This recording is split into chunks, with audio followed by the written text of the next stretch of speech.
Last year, the Browns faced some of the best quarterbacks in football during the regular season. It's more of the same in 2025. We talk about it coming up next on the Locked On Browns podcast.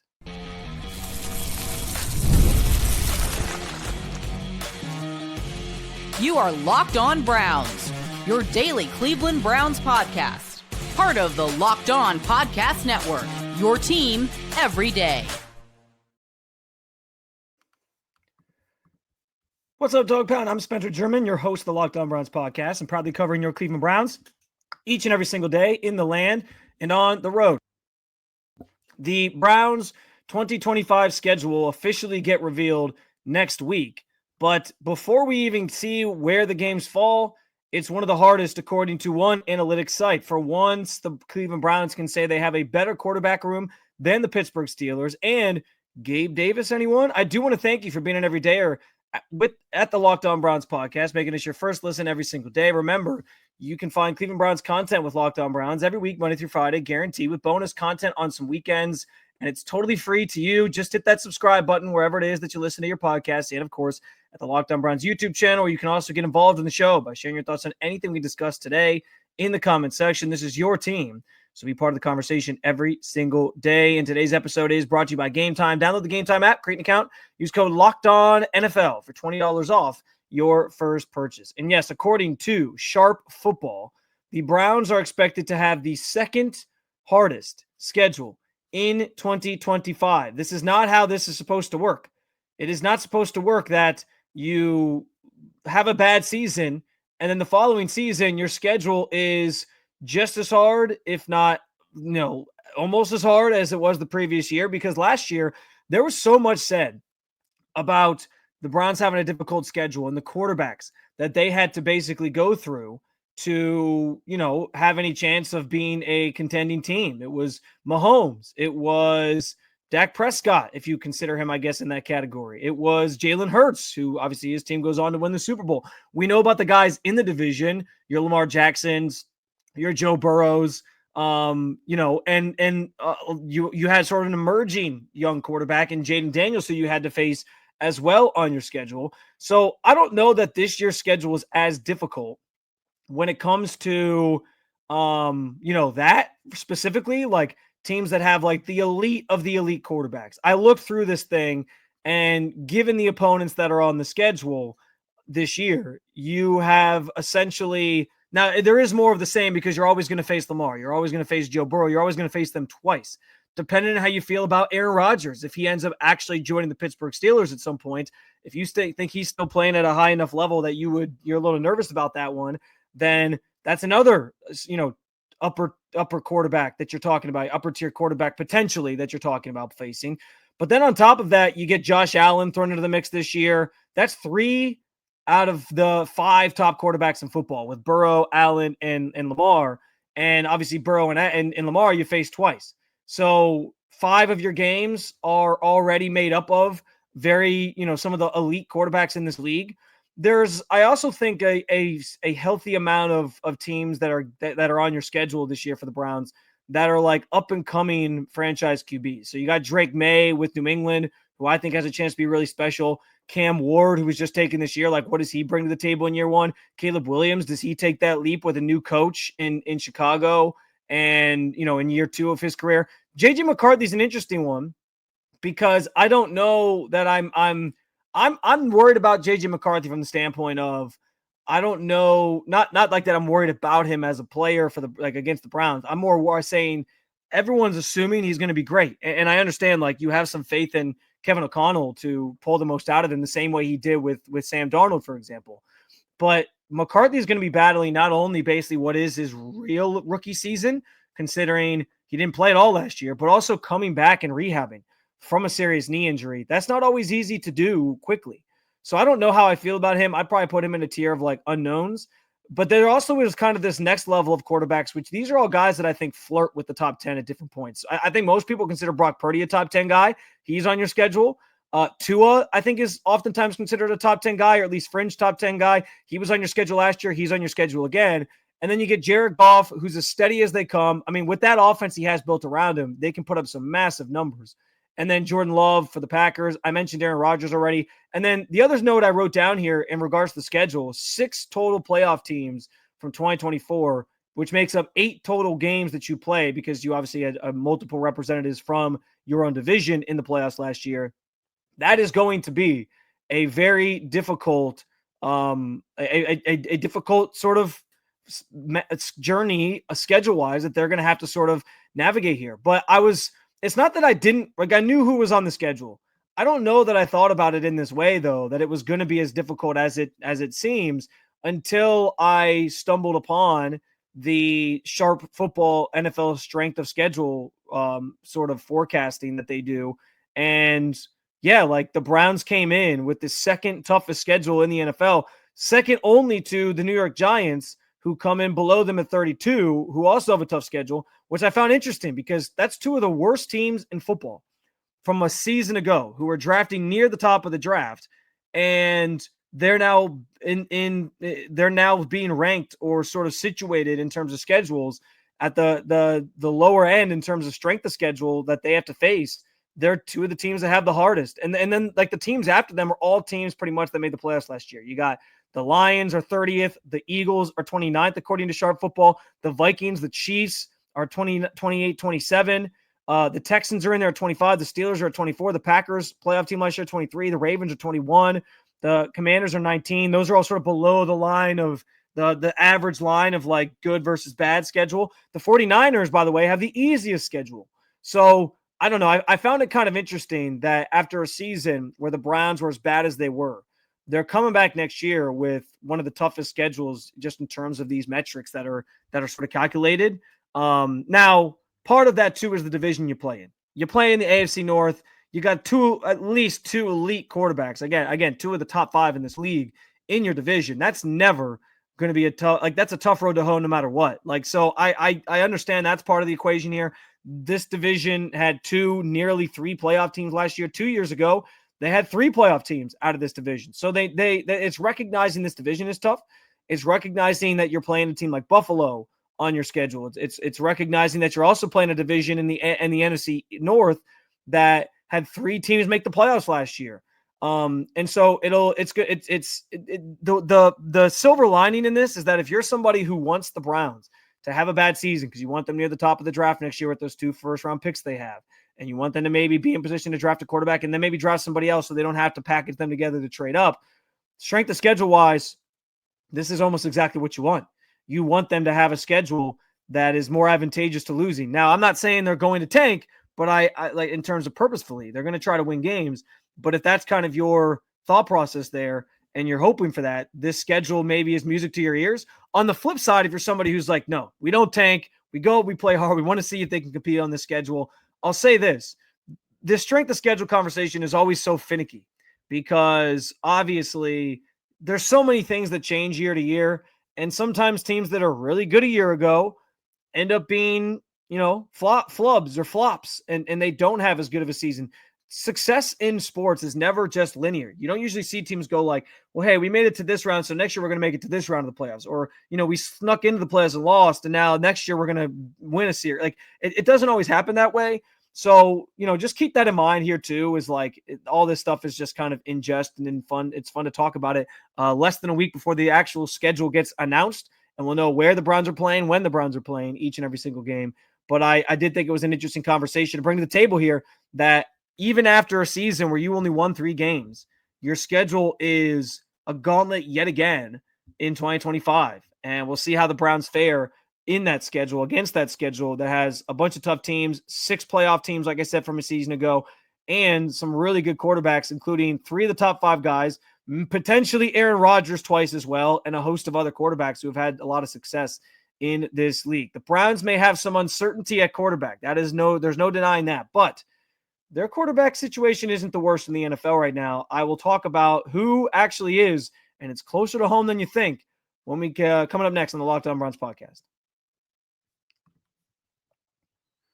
There's nothing like the atmosphere of an NBA playoff game. Every bucket, every defensive stop, every moment feels huge. It's electric in the arena, and with Game Time, you can be part of the action with stress-free last-minute ticket hunting. Game Time makes it fast and easy to get playoff tickets Even when demand is sky high, prices on the app actually go up as tip-off gets closer, and their last-minute deals can save you up to 60%. We're all hoping there's a Game 5 back here in Cleveland between the Cavaliers and the Indiana Pacers. If they get one in Indy, they'll force it, and that'll be a great opportunity for you to dive into Game Time, find yourself some tickets to that game to make it loud as possible, and help the Cavaliers mount a historic deal, 60% of buying last-minute tickets to concerts, comedy, sports, theater, and more. The lowest price is guaranteed means you never have to worry about overpaying. Take the guesswork out of buying tickets with Game Time. Download the Game Time app, create an account, use code LOCKEDONNFL for $20 off your first purchase. That's LOCKEDNFON for $20 off. Download Game Time today. Last-minute tickets, lowest prices, guaranteed. Today's episode is brought to you by our friends at Epicor. Every team knows the value of hard work, of taking pride in what you build and practicing every detail to get the best results. But no one player, no matter how amazing, can do it all alone. Working together makes getting the win easier. At Epicor, the all-stars are the hardworking manufacturers and distributors who create and deliver the things we all need, from aerospace to electrical to medical devices. Epicor ERP solutions are created with industry experts to help make every day easier. Seeing your whole supply chain is easier. Managing logistics is easier. Responding to price changes, also easier. From small businesses with big dreams to growing enterprises with a global vision, we'll equip you with the right tools to move forward, think ahead, and lead the way. Because as the clock ticks down, you need to make the most of every hardworking minute. Easier doesn't cut corners. Easier finds the lane. Discover your success at www.easierwithepicor.com. That's www.easierwithepicor.com.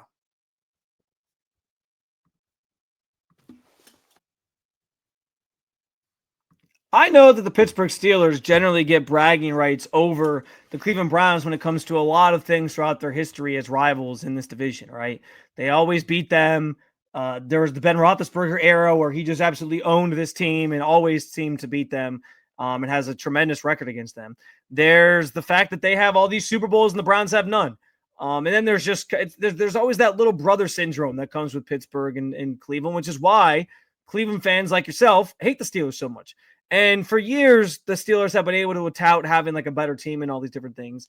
And I do think even like recently, they've been able to say, hey, our quarterback room, even though it's not great, still better than yours because you got this Deshaun Watson character who can't really play football anymore and all these random backup players, Dorian Thompson-Robinson, whatever else.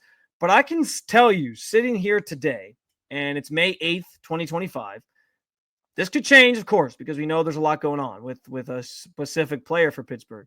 But sitting here today, we can say that the Cleveland Browns have a better quarterback room than the Pittsburgh Steelers at the moment. Right now, going into the season, the Pittsburgh Steelers starting quarterback would be Mason Rudolph. With Will Howard as a backup, this is no offense to Will Howard, because I do really like Will Howard. And I actually thought like if the Browns had taken him as like a second quarterback late in the draft, I would have been totally fine with it. I think he brings a lot to the table from a leadership standpoint. I was intrigued enough by his playoff run to see what he can do. And so I actually think that was a good pick for them. But am I putting Will Howard ahead of the quarterbacks that are in the Browns quarterback room right now? No. And then their third string right now is Skylar Thompson, who we know is, well, he's Skylar Thompson. Like I'm not expecting a ton from him as a player. And he's certainly not going to be somebody who earns the starting job there in Pittsburgh.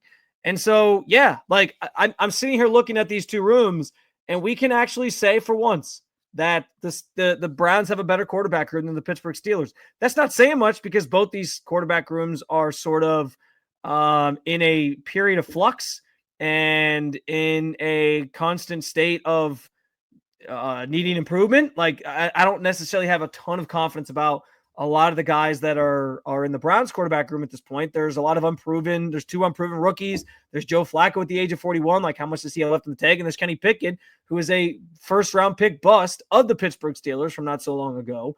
And so it's not that I think like the room is worlds better, but if we're talking about like the worst quarterback situations in football right now, in the NFL right now, I think the Steelers, until I'm told otherwise, until we find out if Aaron Rodgers is actually signing there or not, I think the Steelers might have the worst one. And that's saying something because the Saints are in a very tumultuous quarterback situation of their own, where they have Tyler Shuck, their rookie that they drafted, who might actually start. Spencer Rattler, second-year guy, who, showed some moments last year, but wasn't anything impressive. And then Jake Haener. Like those two teams might legitimately have the two worst quarterback situations in the sport right now. And I guess it's like 1A and 1B in terms of like who you think is worse. So I know people are going to talk a lot about the Browns being bad. And I know there's going to be a lot of people who pick the Browns to finish with 3, 4, maybe 5 wins. I think the Vegas total is 5.5 or something like that after the draft or whatever. So that's going to be a topic of conversation. They've kind of earned that just based on where they're at. They won 3 games last year, so nobody has confidence in this team. So, okay. But when it comes to the quarterback situations, I actually do feel like the Browns have more stability there than a team like the Pittsburgh Steelers, especially understanding like even at its worst, like if Joe Flacco is your starter, you feel like he at least knows how to run this offense in a functionable way. You feel pretty good about his ability to, still at least win you football games and make you competitive. It's the same. Like, I don't have any doubts in my mind that the offense is going to be better with any of these quarterbacks that are currently on the roster than it was a year ago, where, again, historically bad under Deshaun Watson, like doing things that haven't been heard of since, I don't know, the Stone Age of football when it comes to offensive efficiency and scoring and all these different numbers, like in advanced metrics. They could not do anything. Like points per play added, like all those different metrics that are used these days, they were some of the worst in the history of football with Deshaun Watson. And you saw when Jameis Winston took over that you had a pretty, like there was moments there, right? There was moments where this team was competitive. There was moments where he gave them a chance to actually win football games. And they did win a few football games because of having Jameis Winston under center on a couple of occasions. And I think that's the same thing with this current quarterback room. Like, do I feel like it gives me a ton of confidence that this is the makeup right now? No, but I know that they can win some football games with somebody like Joe Flacco. I feel like they can win some football games with somebody like Kenny Pickett, and the rookies will sort of sort themselves out. I'm not necessarily going into rookie minicamp on Friday with these massive expectations for Dylan Gabriel, because I just didn't think he was like a great. He has stats and tape that tells you like he could be good, but the size thing does matter in the NFL. Like the fact that he is only 5'11" on a tall day is something that you have to consider. And I don't know that he's like going to be a successful NFL quarterback, but he could be. And I still feel pretty confident in him enough that like he can still be running an efficient offense in a way. And I feel that way about Shedeur Sanders, of course. So as much as the Steelers can tout so much historically over the Cleveland Browns, I actually think in the AFC North, they have the worst quarterback room as things stand today. Now, apparently they're waiting on Aaron Rodgers, and that could come down at any moment. I guess when he decides he has to get through this list of personal things he has to get done, he could sign with Pittsburgh, and that could change some things in terms of how people view that room. And yes, I will then admit that Pittsburgh's quarterback room is better. I would still say the Browns might be better than the Saints, though, just saying. Unless Tyler Shuck is truly like this great older quarterback who's going to come in out of the draft and be impactful immediately. But in the grand scheme of things right now, we get to say that the Cleveland Browns quarterback room is better than the Pittsburgh Steelers. And at least for the time being, that's a nice little feather in the cap for Browns fans that they can tout over the Pittsburgh Steelers, who are not, we're only a few months away from the start of training camp. And right now their top quarterback is Mason Rudolph. So good luck to you. Gabe Davis, anyone? We'll talk about it coming up next on the Locked On Browns podcast. Scaling your business requires the right expertise and at the right time. With Upwork, you can find specialized freelancers in marketing, development, design, and more. Experts ready to help you take your business to the next level. Upwork gives your business flexibility by connecting them with top freelancers across multiple industries, including IT, AI, web development, and marketing. Whether you need extra hands for a project or a long-term partner, Upwork makes hiring simple and affordable. If you need help with a marketing campaign, Upwork can connect you with freelance experts who deliver incredible results. Posting a job is free and simple, and within a day, you'll have multiple qualified candidates to choose from. Instead of hiring full-time, Upwork helps find affordable, top-tier freelancers to scale any business efficiently.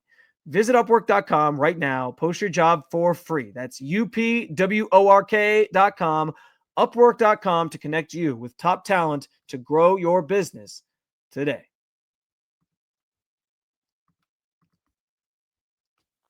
All right, so yesterday, the Jacksonville Jaguars released Gabe Davis. And I don't listen, I'm not going to sit here and try to sell you on Gabe Davis because I think like he's a great receiver. But there's tape out there when he was playing with Josh Allen. And yes, you could throw back in my face like that was playing with Josh Allen when he put up those numbers, that he can be a pretty productive player in this league.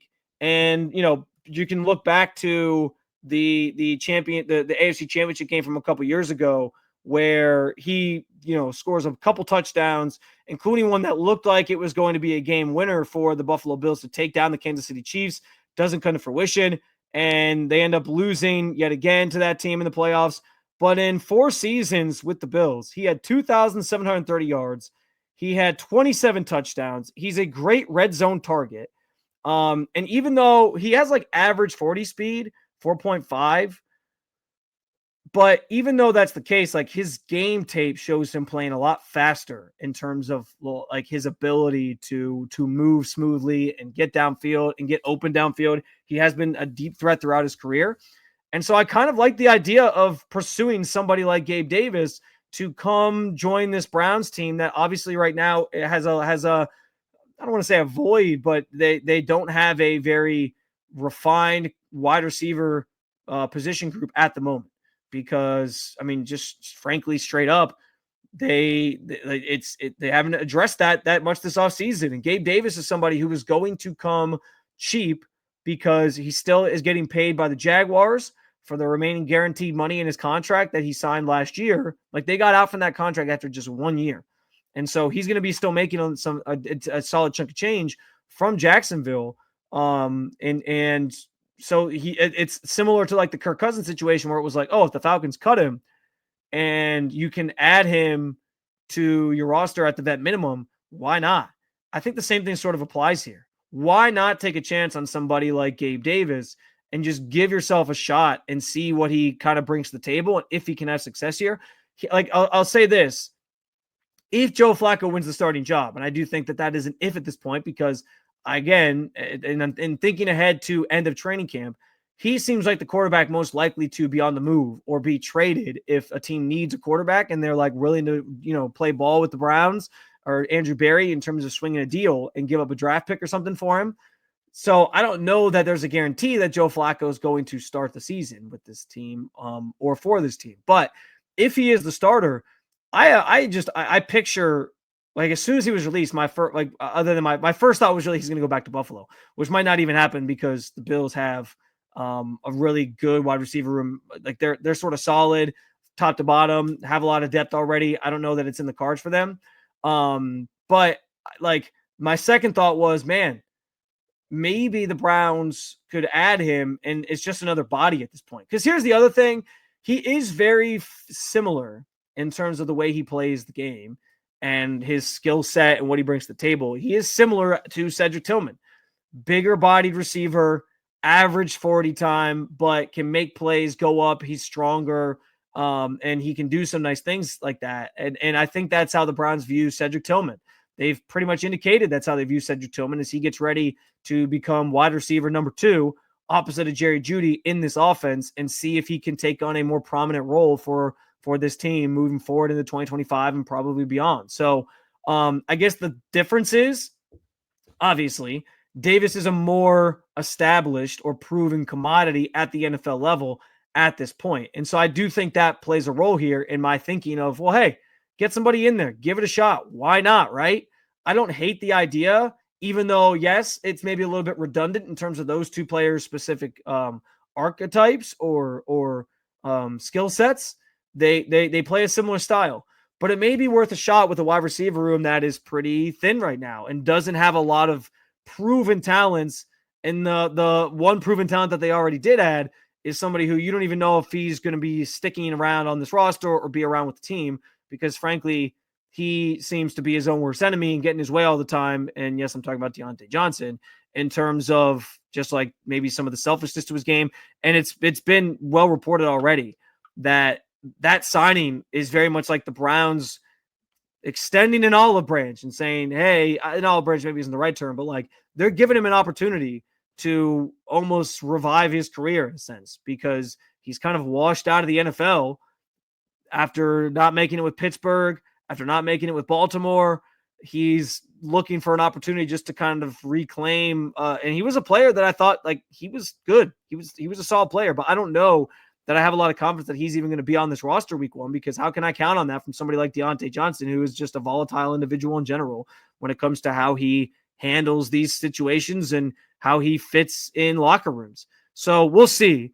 But understanding that the wide receiver room for the Browns is very top heavy, doesn't have a lot of depth. I don't hate the idea of potentially pursuing Gabe Davis and adding a player, again, similar to Cedric Tillman, but that can give you something, potentially play for. He's not going to line up in the slot, so I get why they might stay away in that regard, because that's more so like the role they're trying to fill. But I don't hate the idea of a Gabe Davis on a very, very cheap contract. Because if you're the Browns, like I said, you're just looking for bodies. You're just looking for opportunities for guys. You're looking to take swings on guys that aren't going to cost you all that much. That's what this offseason has essentially been about for the Cleveland Browns, is finding guys on a cheaper bargain of the barrel type deal that can contribute to your team in a number of areas. Offensive line was one. Wide receiver was one. Defensive line is another one that they obviously prioritized this offseason, that they are trying to just find, cheaper options to fill out a roster and see what they can get out of players. So I don't hate the idea of Gabe Davis. I understand there's probably a little bit of a redundancy there with him and Cedric Tillman, but I think the Browns are in a situation, given the state of their wide receiver room, where you just take a shot on guys and see what happens. And no one's the wiser if it doesn't work out. If it's a vet minimum type deal, who really cares if he is maybe a little bit redundant on your roster? And frankly, he's going to come cheaper than some of the other guys that are out there. We've talked about Keenan Allen still being out there. Amari Cooper still out there, although I think that ship is sailed. I don't know that they're bringing him back. But I think both those players probably command more than what you're going to probably be able to get Gabe Davis for. So just something to keep in mind. I think it was worth bringing up. I don't know if they're going to pursue him at this point. That's something we got to do some digging on. But I thought it was interesting that he was released. And for a team that's still wide receiver needy, in my opinion, it's not I don't think it's a terrible thought process to at least bring in another body to that room. Another episode Down with You, Dog Pound. Thank you for joining me as always to talk about your favorite football team. More to come this week, so make sure you hit that subscribe button. It's going to be a Fan Friday tomorrow, so send me your questions in the comments section here on YouTube or over at Spencito_ on Twitter. Make sure you make Locked On Browns your first listen every day. For your second listen, check out Locked On NFL Scouting, or you can keep it local. Check out Locked On Cavs or Locked On Guardians. Thank you for being an everydayer at the Locked On Podcast Network. I will talk to you again real soon, Cleveland. See ya.